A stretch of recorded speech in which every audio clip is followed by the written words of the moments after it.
Биыл ұлт ұстазы, Алаш қозғалысының рухани көсемі, мемлекет және қоғам қайраткері, қазақ тіл білімі мен әдебиеттану ғылымының негізін салушы, ағартушы, ақын Ахмет Байтұрсынұлының туғанына 150 жылдық мерейтойы тойлаймыз.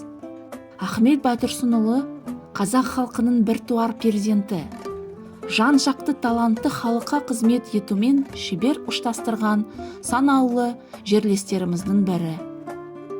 Ахмет Байтұрсынұлы қазақ зияларының бастамасымен құрылған Қазақ газетінің тұңғыш редакторы болды.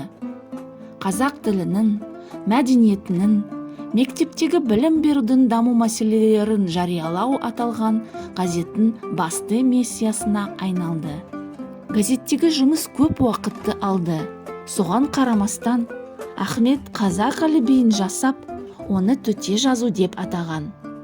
Әлі күнге дейін Қазақстаннан тыс жерде тұратын қазақтар оны пайдаланады. Әрине, Ахмет Байтұрсынұлы қазақ тіл білімі мен ана тілін оқыту әдістемесі саласында үлкен реформатор. Автор өзінің ең маңызды еңбегі Маса жинағында мәдениеті мен білімі жоғары қоғам құру идеясын баяндаған.